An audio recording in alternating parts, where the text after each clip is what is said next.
నమస్కారం. ఘంటారావానికి స్వాగతం. ముందుగా ప్రధానాంశాలు. ఆదాయానికి మించి ఆస్తులు ఉన్న వారిపై ఏసీబీ పంజా. దగదర్తి తహసీల్దార్ సహా 8 మంది ఇళ్లలో తనిఖీలు.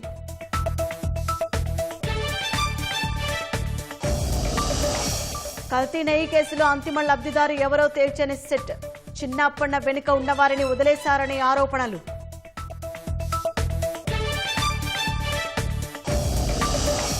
ప్రకాశం జిల్లా అమ్మనబ్రోలు వద్ద పట్టాలు తప్పిన గూడ్స్ స్టేషన్లోనే ఘటన జరగడంతో యథావిధిగా రైళ్ల రాకపోకలు.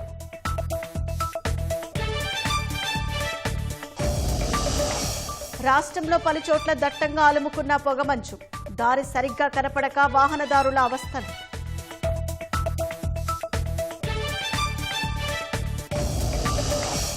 ప్రైవేటు పెట్టుబడులకు వెనజువెలా ఆమోదం. ప్రభుత్వ నియంత్రణకు స్వస్తి. ఫలించిన ట్రంప్ ఒత్తిడి.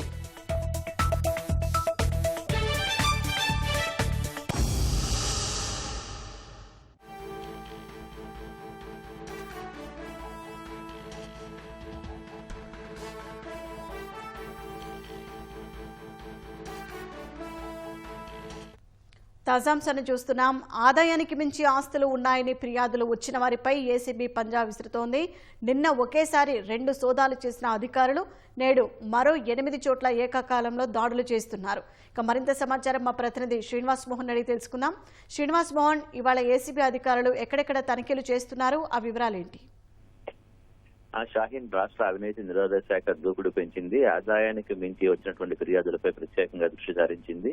అవినీతికి పాల్పడే వ్యక్తులు, సంస్థలపై నిరంతర నిఘా ఉంచడమే తమ ప్రధాన లక్ష్యమని ACB director general Atul Singh గత ఏడాది కేసుల సమీక్ష అనంతరం వెల్లడించినట్టుగానే ఈ ఏడాది ప్రారంభం నుంచే తమకు వచ్చిన ప్రతి ఫిర్యాదును ఏసీబీ అధికారులు నిశ్చితంగా పరిశీలిస్తున్నారు. అందులో భాగంగా ఇవాళ తెల్లవారుజాము నుంచి 2 వేర్వేరు ఫిర్యాదులపై ఏసీబీ ప్రత్యేకంగా దృష్టి సారించడం జరిగింది. పొట్టి శ్రీరాములు నెల్లూరు జిల్లా దగదర్తి తహసీల్దార్ బాలకృష్ణ సంబంధించిన ఇళ్లలో సోదాలు జరుపుతున్నారు.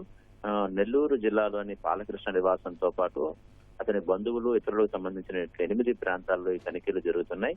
నగదు, బంగారం, వెండి ఆభరణాలతో పాటు పలు డాక్యుమెంట్లను కూడా ఈ తనిఖీల్లో గుర్తించినట్లుగా ప్రాథమికంగా సమాచారం. మరో ఫిర్యాదుపై న్యాయశాఖకు చెందినటువంటి ఉద్యోగులలోనూ కూడా సోదాలు జరుగుతున్నాయి. గుంటూరు, ఎన్టీఆర్ జిల్లా, కృష్ణా జిల్లాలో ఉన్నటువంటి 5 చోట్ల ఈ తనిఖీలు చేస్తున్నట్టుగా ఏసీబీ ప్రధాన కార్యాలయం పేర్కొనడం జరిగింది. నిన్న 2 చోట్ల ఆదాయానికి మించి ఆస్తులు సంపాదించారనేటువంటి ఫిర్యాదులపై 2 చోట్ల ఏసీబీ సోదాలు నిర్వహించింది. అది రాత్రి అర్ధరాత్రి వరకు, బాగా పొద్దుపోయే వరకు కూడా ఈ సోదాలు కొనసాగాయి. విజయనగరం జిల్లా పోలీస్ కేంద్రంలో హోంగార్డ్ గా జనరల్ విధులు నిర్వహిస్తున్నటువంటి శ్రీనివాసరావు ఆదాయానికి మించి ఆస్తులు సంపాదించారు అనేటువంటి ఫిర్యాదు ఆధారంగా తనిఖీలు జరిపి అతని మీద కేసు నమోదు చేశారు. విజయనగరం, శ్రీకాకుళంలో 4 చోట్ల ఏకాలంలో సోదాలు జరిపారు.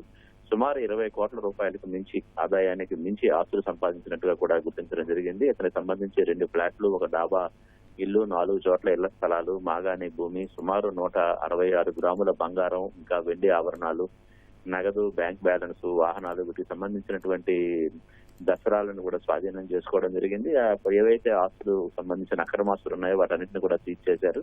2010లో హోంగార్డ్ గా నియమించినటువంటి నెత్తి శ్రీనివాసరావు విజయనగరం ఏసీబీ కార్యాలయంలో డిప్యుటేషన్ పై రావడం జరిగింది. చాలా సంవత్సరాల పాటు ఏసీబీలోనే ఉండడంతో గత ఏడాది జూన్ లో అతన్ని మాతృశాఖకు పంపారు. అయితే 2025 నవంబర్ లో ఏసీబీ అధికారులు సబ్ రిజిస్ట్రార్ కార్యాలయాల్లో సోదాలు నిర్వహిస్తున్న సమయంలో ఆ సమాచారాన్ని ముందుగానే ఆ కార్యాలయంలో పనిచేస్తున్నటువంటి ఎవరైతే రిజిస్ట్రార్ కార్యాలయాల్లో ఉన్నారో వాళ్ళకి సంబంధించినటువంటి అవినీతి అధికారులకు చేరవేసి వాళ్ళ ద్వారా లబ్ధి పొందినట్టుగా ఏసీబీకి ఉన్నతాధికారులకు సమాచారం అందింది. అప్పటి నుంచి శ్రీనివాసరావు కార్యకలాపాలపై నిఘా ఉంచి అతనిపై కేసు నమోదు చేయడం జరిగింది. అలాగే ఆదాయానికి మించి ఆస్తుల అభియోగాలు కూడా రావడంతో అతనిపై కేసులు నమోదు చేసి విశాఖపట్నం ఏసీబీ కోర్టులో హాజరుపరిచారు. అలాగే తిరుపతి జిల్లాలో ఉన్నటువంటి రేణుగుంట సబ్ రిజిస్ట్రార్ కార్యాలయంలో ఆఫీస్ సబార్డినేట్ గ్రేడ్ 3 గా పనిచేస్తున్నటువంటి నల్లిపోగు తిరుమలేష్, ఆయన ప్రస్తుతం సస్పెన్షన్ లో ఉన్నారు. అతనికి సంబంధించి కూడా ఆదాయానికి మించి ఆస్తులు సంపాదించినట్టుగా వచ్చిన సమాచారం ఆధారంగా తనిఖీలు చేశారు. సుమారు 50 కోట్ల రూపాయల వరకు ఆదాయానికి మించి ఆస్తులు కూడబెట్టినట్టుగా కూడా అధికంగా గుర్తించడం జరిగింది. తిరుపతి, పొట్టి శ్రీరాములు, నెల్లూరు జిల్లాలో 6 చోట్ల తిరుమలేష్ సంబంధించినటువంటి అక్రమాస్తుల వ్యవహారంపై తనిఖీలు జరిపారు. అతనికి 11 చోట్ల స్థిరాస్తున్నట్టుగా గుర్తించి వాటి డాక్యుమెంట్లను స్వాధీనం చేశారు. 1 కేజీ 472 గ్రాముల బంగారం, 8 కేజీల 770 గ్రాముల వెండి, అలాగే నగదు, వాహనాలను కూడా సీజ్ చేయడం జరిగింది. తిరుమలకి సంబంధించి ఇంకా 2 లాకర్లు తెరవాల్సి ఉంది. వీటిని ఈ రోజు ఏసీబీ అధికారులు వాటిని తెరిచి అందులో ఏమున్నాయనేది కూడా పరిశీలించే అవకాశం ఉందని చెప్పి ఉన్నతాధికారులు చెప్తున్నారు. తిరుమలేశ్ నిన్న నెల్లూరు ఏసీబీ కోర్టులో హాజరుపరచడం జరిగింది. కానూన్ నియామకంలో భాగంగా తిరుమలేశ్ తండ్రి ప్రభుత్వ ఉద్యోగం చేసి చనిపోవడంతో అతని స్థానంలో ఈయన విధుల్లోకి రావడం జరిగింది. అయితే విధుల్లో చేరిన తర్వాత 2010లో విధుల్లో చేరినప్పటికీ చట్టంబేడు, తిరుపతి, రేణిగుంట పనిచేస్తున్న సమయంలో ఇతనిపై అనేక ఆరోపణలు రావడంతో గత ఏడాది అక్టోబర్ 24న తిరుమలేశ్ సస్పెండ్ చేయడం జరిగింది. ఈ రోజు కూడా 8 చోట్ల ఏసీబీ తనిఖీలు నిర్వహిస్తున్నారు. ఎవరైనా ప్రభుత్వ అధికారులు లంచం అడిగితే భయపడకుండా టోల్ ఫ్రీ నంబర్ 1064 కానీ లేదా వాట్సాప్ నంబర్ 9400440057 ఫిర్యాదు చేయాలని చెప్పి కూడా ఏసీబీ ఉన్నతాధికారులు చెప్తున్నారు. ఈ రోజు జరుగుతున్నటువంటి సోదాలకు సంబంధించి సాయంత్రానికి ఓ స్పష్టత వచ్చే అవకాశం ఉందని చెప్పి ఏసీబీ డైరెక్టర్ జనరల్ కార్యాలయం కొద్దిసేపటి క్రితం పేర్కొనడం జరిగింది. సాయి, ధన్యవాదాలు శ్రీనివాస్ మోహన్.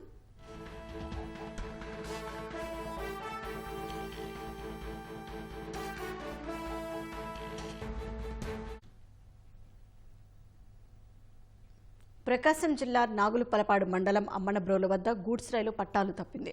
ఉదయం 7 గంటల సమయంలో అమ్మనబ్రోలు రైల్వే స్టేషన్లో గూడ్స్ రైలు బోగి 1 పట్టా తప్పింది. దాదాపు పక్క ట్రాక్ మీదకు వచ్చి నిలబడింది. బిట్రగుంట నుంచి విజయవాడ వైపునకు వెళ్తుండగా ఘటన జరిగింది. స్టేషన్లో ఘటన జరగడం వల్ల ఇతర రైళ్ల రాకపోకలకు ఆటంకం కలగలేదు. ఇతర రైళ్లు వేరే ట్రాక్లపై రాకపోకలు సాగించాయి. రైల్వే అధికారులు, ఇంజనీరింగ్ సిబ్బంది ఘటనా స్థలాన్ని పరిశీలించారు. మరమ్మతులు చేస్తున్నారు. ఒకరు తీసుకెళ్తే నువ్వు ఎంక్వైరీ కాకుంటూ రమేష్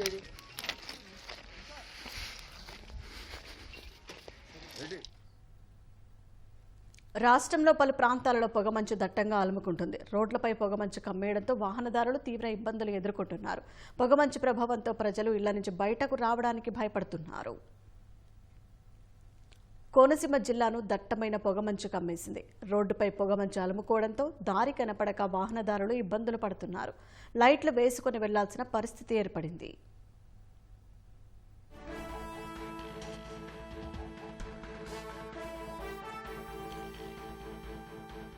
కడప జిల్లా మైదుకూరులో పొగమంచు ప్రభావం కొనసాగుతోంది. ప్రధాన రహదారులపై ప్రయాణించడానికి వాహనదారులు ఇబ్బందులు ఎదుర్కొంటున్నారు. ఎదురుగా వచ్చే వాహనాలు ఒకదానికి ఒకటి కనిపించకపోవడంతో తీవ్ర ఇబ్బందులు పడుతున్నారు.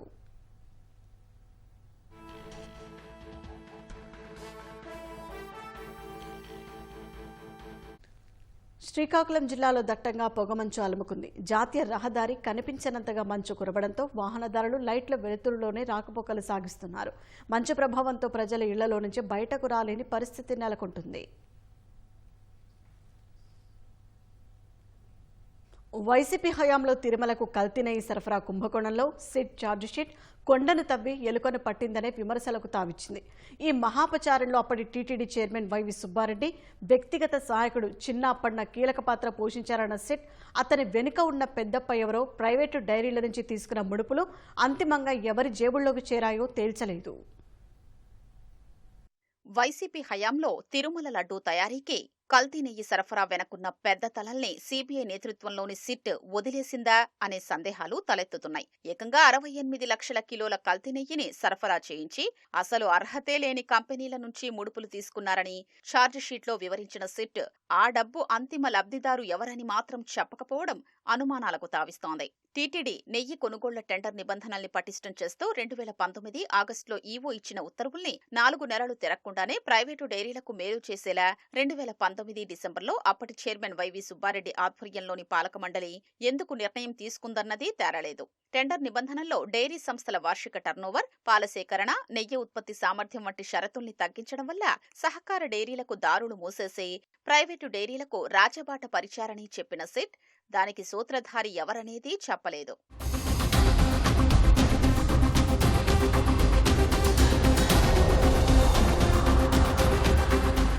కల్తీ నెయ్యి కుంభకోణంలో టీటీడీ మాజీ చైర్మన్ వైవి సుబ్బారెడ్డి వ్యక్తిగత సహాయకుడు చిన్నప్పన్న కీలక పాత్ర పోషించినట్లు నిర్ధారించిన సిట్ అతని వెనుక ఉన్న పెద్దప్ప ఎవరో, ప్రైవేటు డైరీల నుంచి లంచాల రూపంలో చిన్నప్పన్న తీసుకున్న డబ్బు ఏ అంతిమ లబ్ధిదారుకి చేరిందో ఎందుకు తేల్చలేదనేది అంతుచిక్కటం లేదు.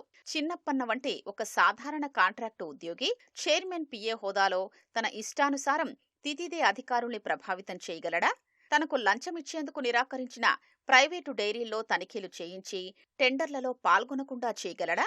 తనకు లంచమిచ్చిన డైరీకి టెండర్ దక్కేలా చేయగలడా? ఎవరి అండతో చిన్నప్పన్న అవన్నీ చేశాడనేది తేల్చలేదు.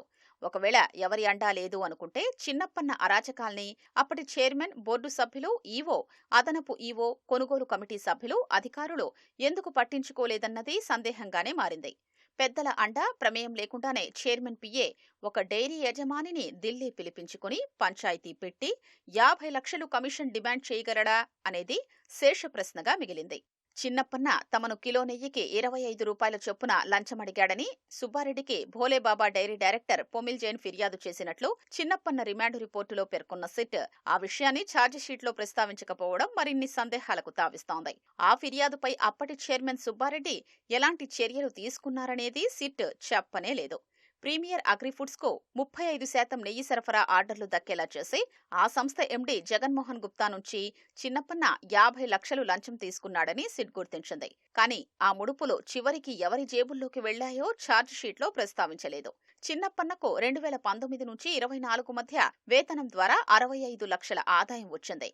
కానీ ఢిల్లీలోని ఏపీ భవన్ యూనియన్ బ్యాంకు బ్రాంచ్లోని అతని ఖాతాలోకి ఆ 5 ఏళ్లలో 4,69 లక్షలు జమయ్యాయి. అందులో 4,64 లక్షల్ని వివిధ ఖాతాలకు మళ్లించారు. సిట్ దర్యాప్తు చేసే నాటికి చిన్నప్పన్న ఖాతాలో క్లోజింగ్ బ్యాలెన్స్ 4,98,000 మిగిలింది. చిన్నప్పన్న నగదును వేరే ఖాతాలకు మళ్లించారని, విశాఖ, అనకాపల్లి జిల్లాల్లో భారీగా స్థిరాస్తులు కొన్నారని, అవి ఎలా వచ్చాయో లోతైన దర్యాప్తు చేయాలని రిమాండ్ రిపోర్టులో పేర్కొన్న సిట్ దాన్ని అక్కడితో వదిలేసింది. ఇలా సిట్ దర్యాప్తు అసంపూర్తిగా ముగించిందనే అభిప్రాయం వ్యక్తమవుతోంది. ముఖ్యమంత్రి చంద్రబాబు నేటి నుంచి 3 రోజుల పాటు సొంత నియోజకవర్గం కుప్పంలో పర్యటిస్తారు.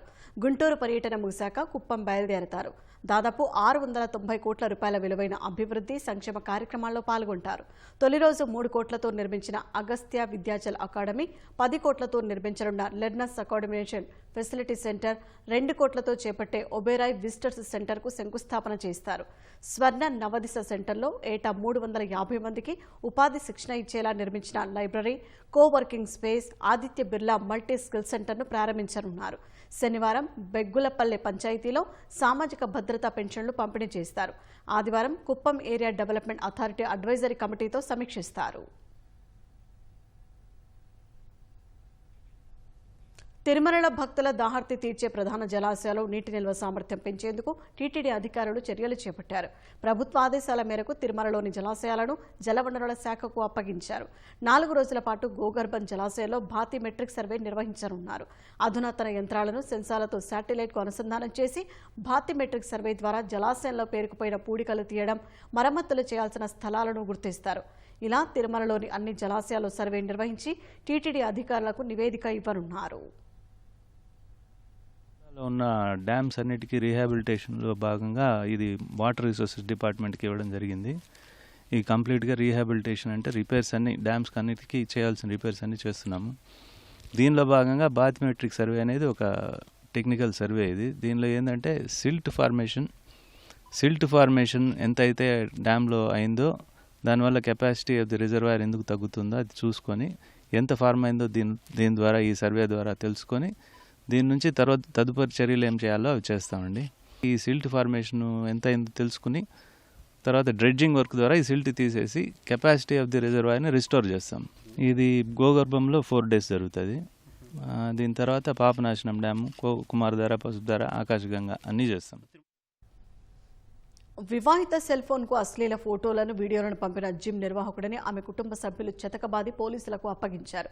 సత్యసాయి జిల్లా కదిరిలో జిమ్ నిర్వహిస్తున్న Ramesh Nayak AP SP constable భార్య మొబైల్కు అసభ్యకర మెసేజ్లు పంపాడు. ఇలాంటివి నాకెందుకు పంపుతున్నావు, మరోసారి ఇలా చేయవద్దని వివాహిత జిమ్ నిర్వాహకుడిని హెచ్చరించింది. తీరు మార్చుకునే రమేష్ నాయక్ అసభ్య మెసేజ్లను మళ్లీ పంపాడు. మహిళ ఆ విషయాన్ని తన భర్తకు చెప్పింది. ఆయన రమేష్ నాయక్ ఫోన్ చేసి ప్రశ్నించారు. తాను ఇలానే చేస్తానంటే జిమ్ నిర్వాహకుడు చెప్పాడు. కుటుంబ సభ్యులతో పాటు జిమ్ వద్దకు వెళ్లిన కానిస్టేబుల్ రమేష్ నాయక్ దేహశుద్ధి చేసి పోలీసులకు అప్పగించారు. బాధితుల ఫిర్యాదు మేరకు నిందితుడిపై కేసు నమోదు చేసినట్లు ఎస్ఐ బాబ్జాన్ తెలిపారు.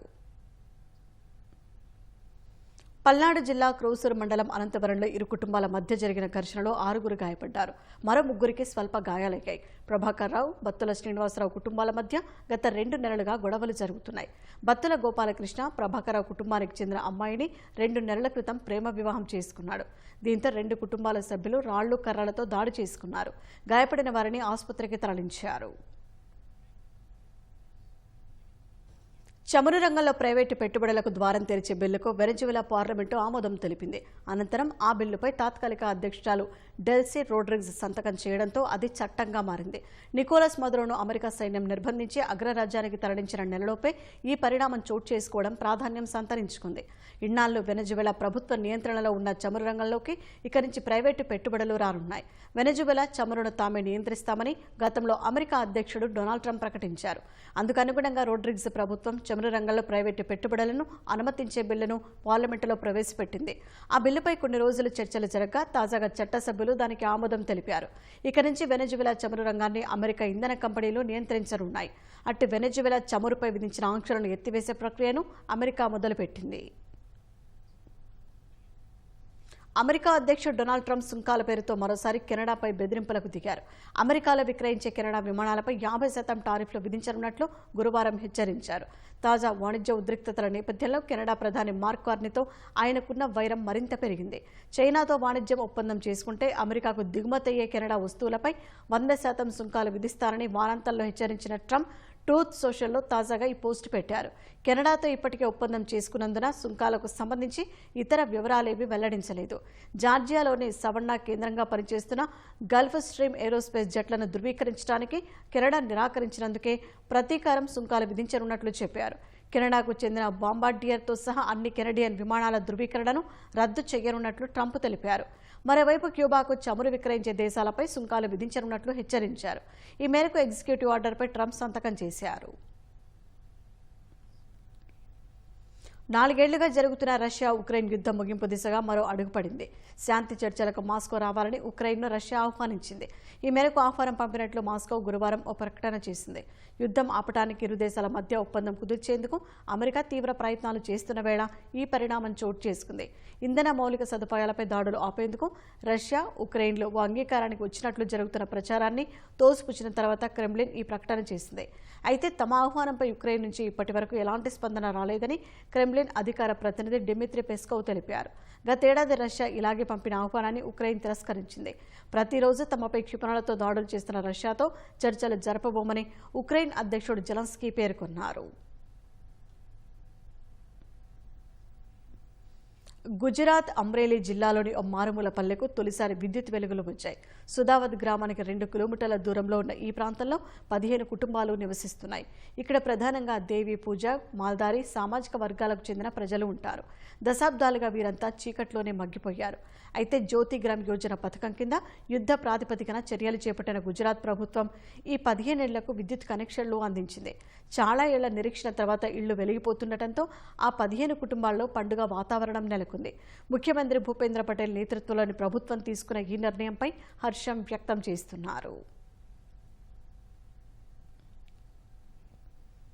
కేరళలోని ఇడుక్కి జిల్లాకు చెందిన ఓ రైతు తన 6 ఎకరాల్లో వివిధ రకాల పంటలు పండిస్తూ అద్భుతాలు సృష్టిస్తున్నాడు.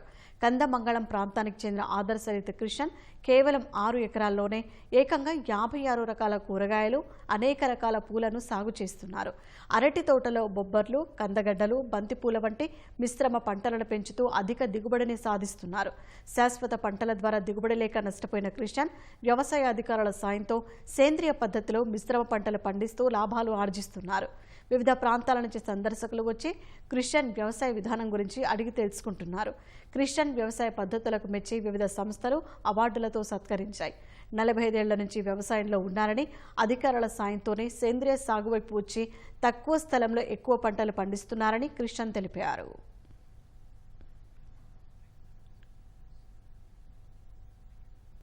నేటి నుంచి ప్రారంభమయ్యే అనకాపల్లి ఉత్సవాల్లో కొండకర్ల ఆవ ప్రత్యేక ఆకర్షణగా నిలవనుంది. కొల్లేరు తర్వాత అతిపెద్ద మంచినీటి సరస్సు అయిన కొండకర్ల ఆవ వేడుకల్లో అతిథులకు ఆహ్లాదం పంచనుంది. స్వాగత ద్వారాలు, సెల్ఫీ పాయింట్లు, ఫ్లోటింగ్ జెట్టి, హౌస్ బోట్లు, ఫుడ్ స్టాళ్లు, పువ్వుల ప్రదర్శన, ఆవ చరిత్రను వివరించే గైడ్లు ఇలా సకల ఏర్పాట్లతో ఉత్సవ శోభ కనిపిస్తుంది. ఇక్కడ పడవల్లో విహారం చేయటంపై పర్యాటకులు ఆనందం వ్యక్తం చేస్తున్నా మరికొన్ని సదుపాయాలు కల్పించాలని ప్రభుత్వాన్ని కోరుతున్నారు. మరింత సమాచారం మా ప్రతినిధి కూర్మరాజు అందిస్తారు. కొండకర్ల ఆవ సహజ సిద్ధంగా ఉన్న జలాశయం.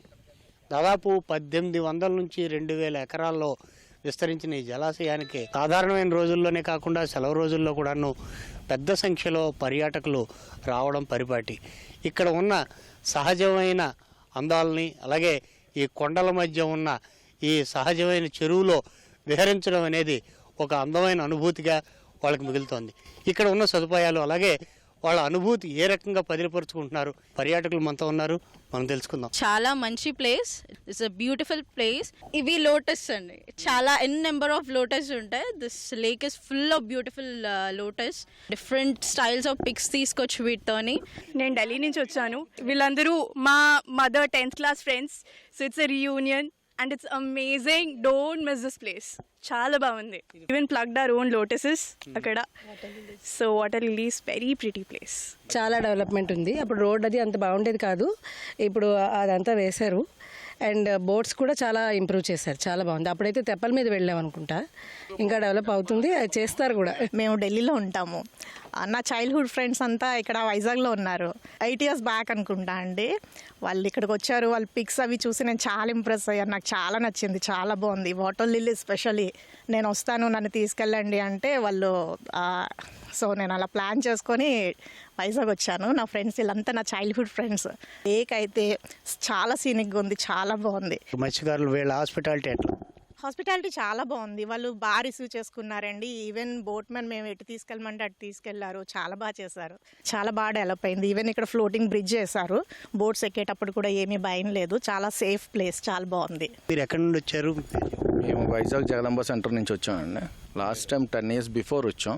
అప్పుడే నాకు బాగా అనిపించిందండి, డెవలప్ అవ్వకపోయినా, ఎవడో ఆక్యుపై చేయలేదు, మొత్తం ఓపెన్ స్పేస్ ఉండేది, ఎక్కడ పడితే అక్కడ కూర్చొని భోజనాలు చేసాం, అన్నీ బాగున్నాయండి.